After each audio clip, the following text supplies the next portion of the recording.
Hello everyone.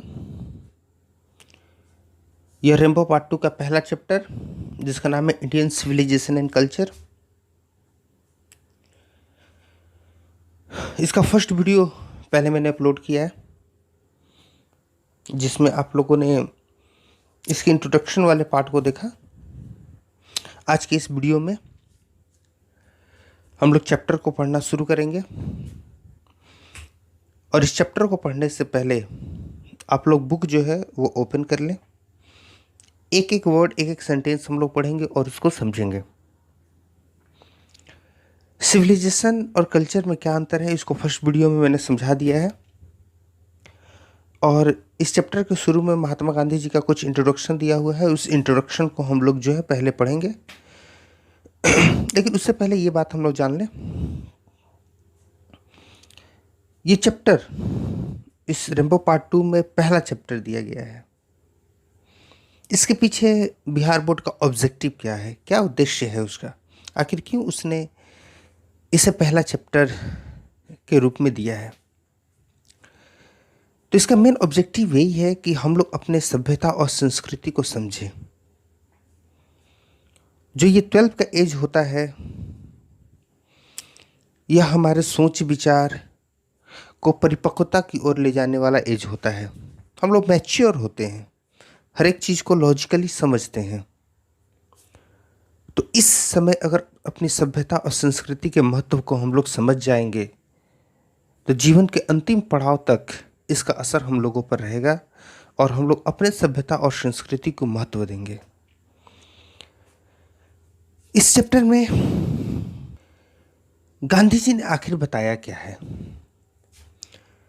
तो इस chapter में गांधी जी ने भारत के मजबूत आधार के बारे में वर्णन किया है और इन्होंने ये दर्शाया है कि जो हमारी सभ्यता और संस्कृति है समय के बदलाव का सफलतापूर्वक इसने सामना किया है। और गांधी जी कहते हैं जो पश्चिमी सभ्यता है जिसकी प्रवृत्ति भौतिकवाद को बढ़ावा देना है, भौतिकवाद को प्राथमिकता देना है, वह हमारी भारतीय सभ्यता जिसका मुख्य उद्देश्य नैतिक जीवन को बढ़ावा देना है, तो हमारी सभ्यता की बराबरी पश्चिमी सभ्यता कभी नहीं कर सकती है। इस बात को गांधी जी ने इस चैप्टर में बताया है। अभी 2 शब्दों का मैंने जिक्र किया, नैतिकता और भौतिकवाद, मोरालिटी और मटेरियलिज्म। ये 2 बातें जो है बार बार आप लोगों को सुनने को मिलेंगी, तो इनको जरा समझ ले। जब भी मोरालिटी की बात की जाएगी तो इस मोरालिटी का मतलब होता है मतलब गांधी जी ने क्या प्रयोग किया है इस चैप्टर में। तो गांधी जी ने मोरालिटी को मानसिक सुख और अपने मस्तिष्क पर नियंत्रण के परिप्रेक्ष्य में प्रयोग किया है। और जो मटेरियलिटी होती है इसका प्रयोग गांधी जी ने यह दर्शाने के लिए किया है कि वे सभी भौतिक वस्तुएं जो हमारे शारीरिक सुख सुविधा के लिए प्रयोग किए जाते हैं, जैसे मोटरसाइकिल हो गया, कार हो गया, एसी, फैन, ये सारे चीज़ जो है भौतिक सुखों के अंतर्गत आते हैं, यानी कि वैसे संसाधन जो हमारे शरीर को आराम प्रदान करते हैं।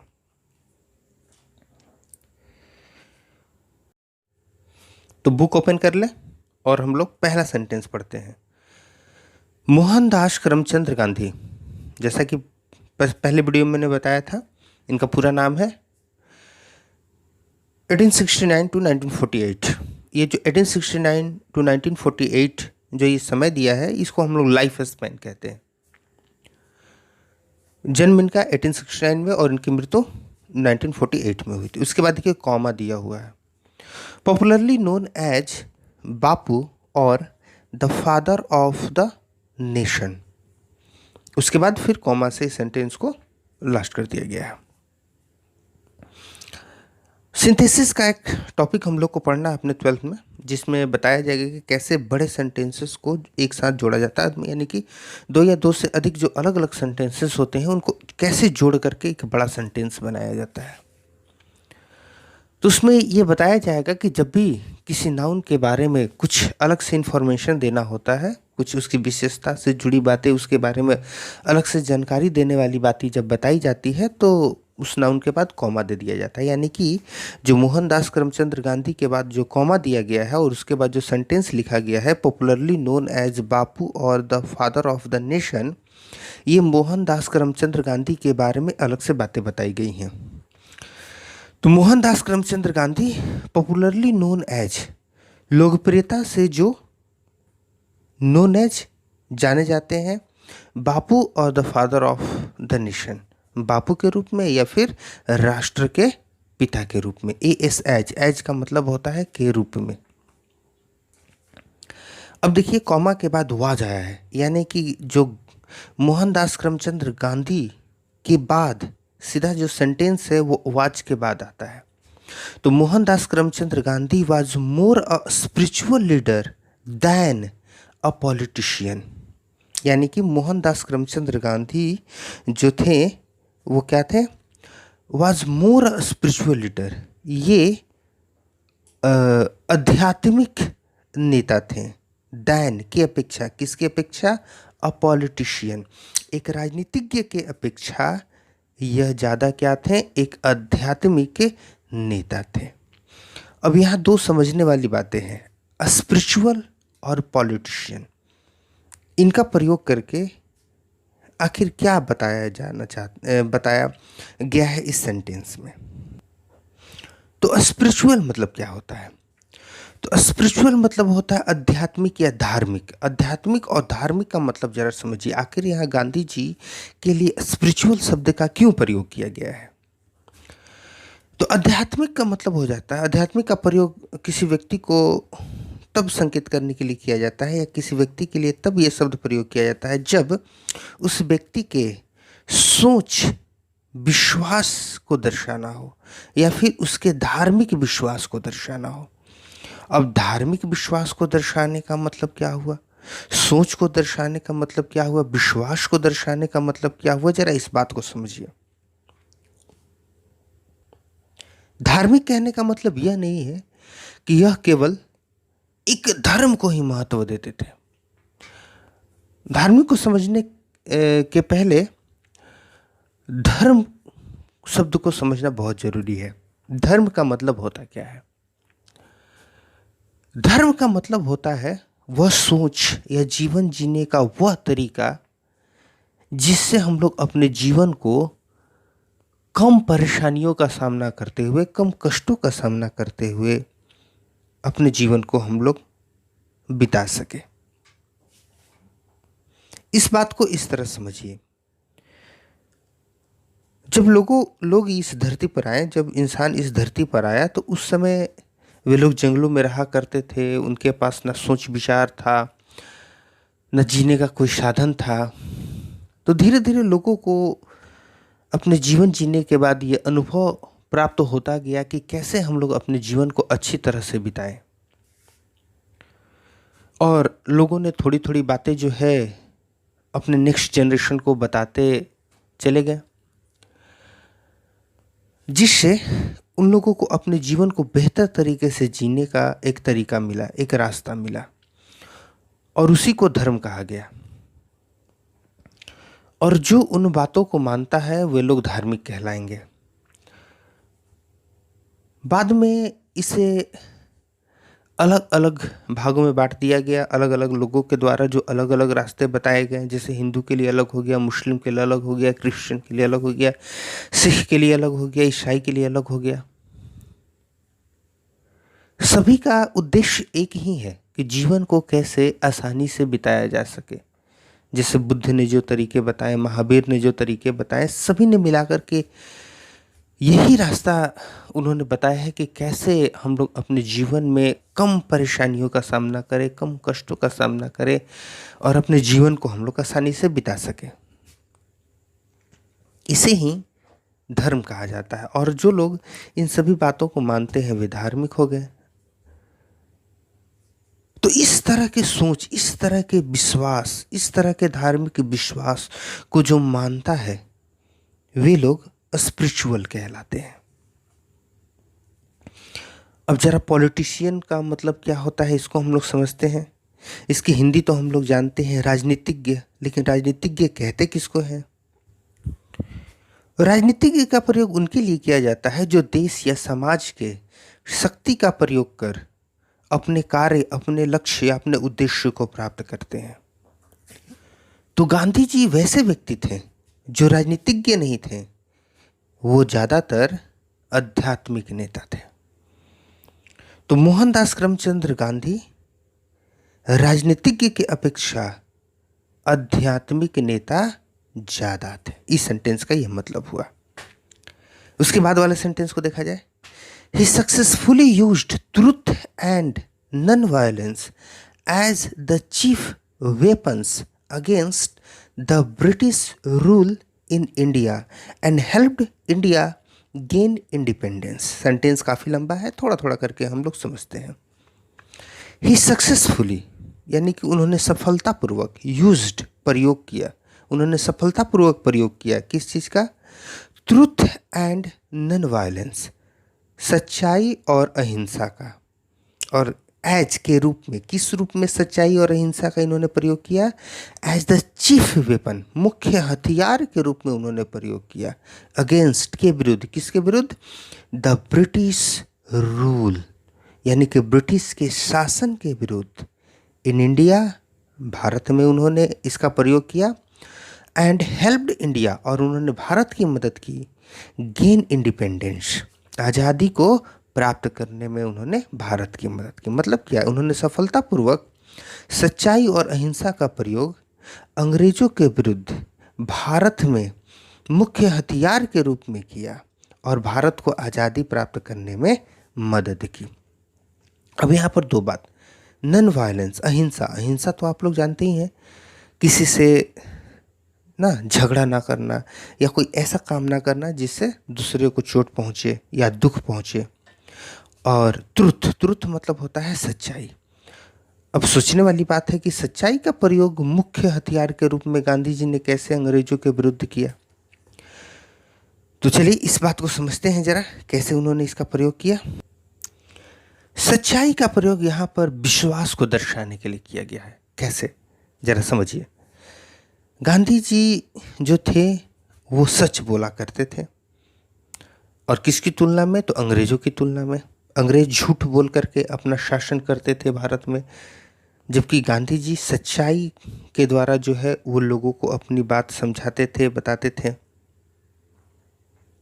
अब यही सच्चाई जो है धीरे धीरे विश्वास में बदल गया, यानी कि लोगों का गांधी जी के ऊपर बहुत ज़्यादा विश्वास हो गया। और लोगों का गांधी जी के ऊपर विश्वास होना ही अंग्रेजों के विरुद्ध एक हथियार साबित हुआ। इसीलिए सेंटेंस में कहा गया है कि ट्रुथ और नॉन वायलेंस का प्रयोग गांधी जी ने चीफ वेपन के रूप में, मुख्य हथियारों के रूप में अंग्रेजों के विरुद्ध भारत में उन्होंने किया और भारत को उन्होंने आज़ादी दिलाई। नेक्स्ट सेंटेंस, फ्रॉम 1915 टिल 1948, यानी कि 1915 से 1948 तक, टिल मतलब होता है तक। ही कंप्लीटली यानी कि उन्होंने पूरी तरह से डोमिनेटेड इंडियन पॉलिटिक्स। डोमिनेट का प्रयोग वर्चस्व या आधिपत्य को दर्शाने के लिए किया जाता है, यानी कि उन्होंने पूरी तरह से भारतीय राजनीति को प्रभावित किया। 1915 से 1948 तक पूरी तरह से उन्होंने भारतीय राजनीति को प्रभावित किया। He died at the hands of a fanatic on 30 January.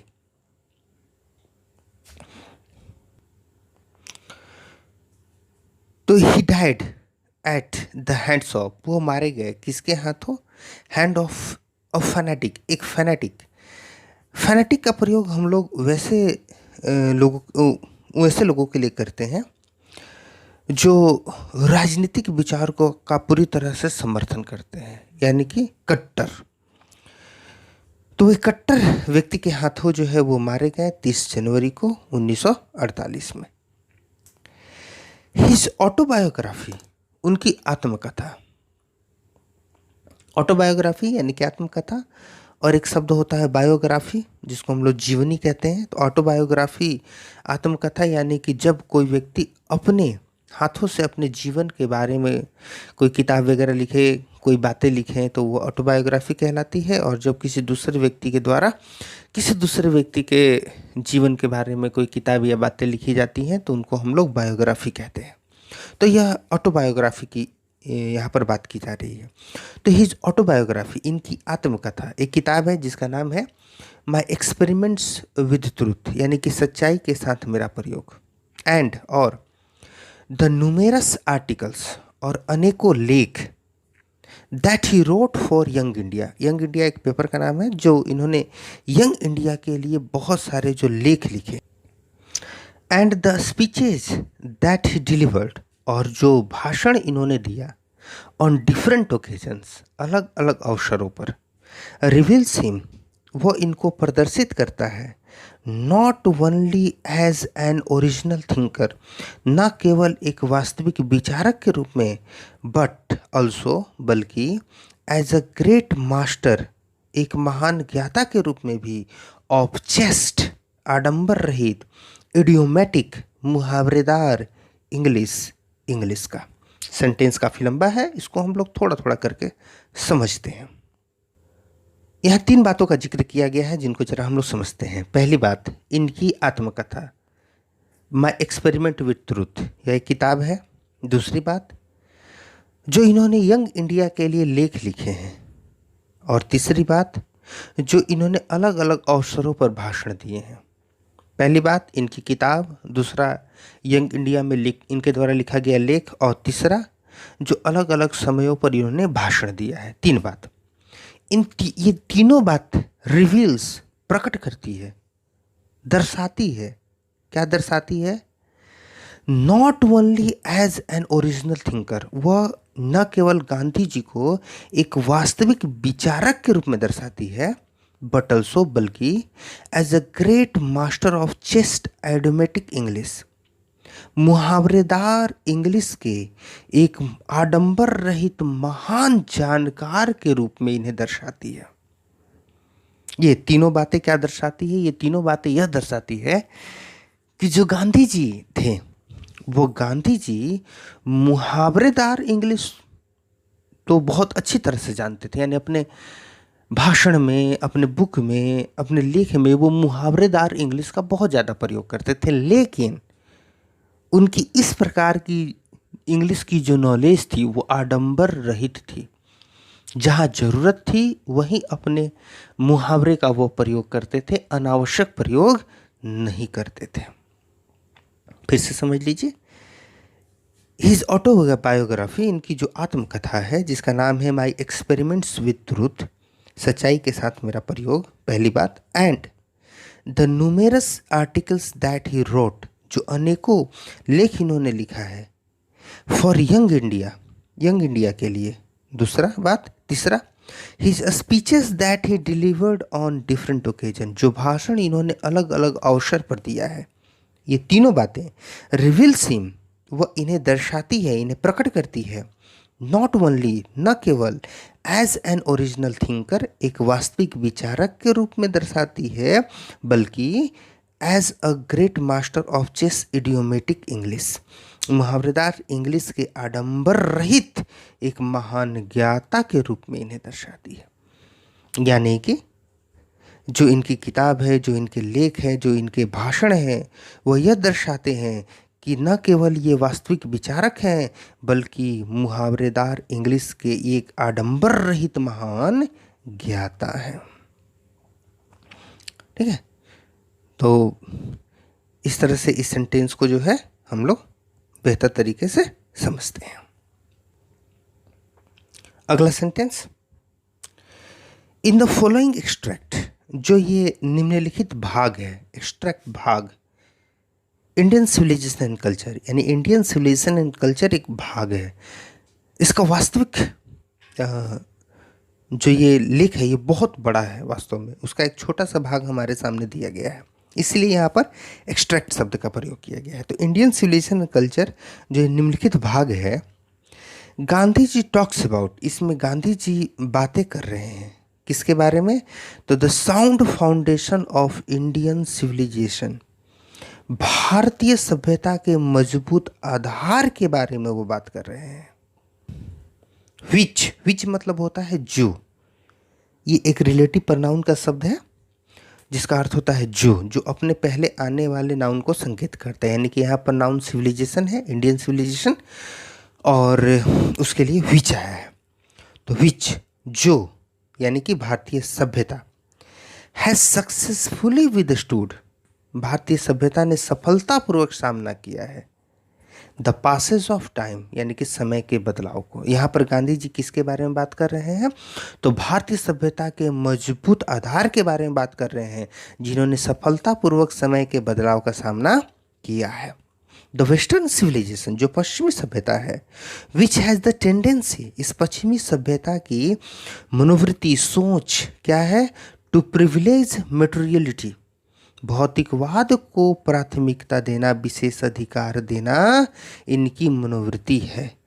Cannot match, जो ये पश्चिमी सभ्यता है ये बराबरी नहीं कर सकती है द इंडियन सिविलाइजेशन, यानी हमारे भारतीय सभ्यता की बराबरी नहीं कर सकती है। दैट, जो ये भारतीय सभ्यता है, एलिवेट्स, यह बढ़ाता है, महत्व देता है द मोरल बीइंग, नैतिक जीवन को। यानी कि जो पश्चिमी सभ्यता है जिसकी मनोवृत्ति है भौतिकवाद को बढ़ावा देना, वो भारतीय सभ्यता और संस्कृति की बराबरी नहीं कर सकता है। और इस भारतीय सभ्यता और संस्कृति का मेन उद्देश्य है नैतिक जीवन को बढ़ावा देना। तो ये गांधी जी के इंट्रोडक्शन से रिलेटेड ये पहला पैराग्राफ है। इसके बाद हम लोग नेक्स्ट पैराग्राफ पढ़ेंगे जो कि आपके चैप्टर से रिलेटेड है, जहाँ से आपका चैप्टर शुरू होता है इंडियन सिविलाइजेशन एंड कल्चर, पहले नंबर पैराग्राफ से। लेकिन उसको हम लोग जो है वो नेक्स्ट वीडियो में पढ़ेंगे। और नेक्स्ट वीडियो आने से पहले आप लोग जो है थोड़ा वर्ड मीनिंग याद कर लीजिएगा नोट्स से। नहीं भी याद होगा तो पढ़ाते समय हम बीच बीच में सारा वर्ड जो है उसकी हिंदी बताते रहेंगे। ध्यान से अपना वीडियो देखिए। तब तक के लिए बच्चे लोग बाय।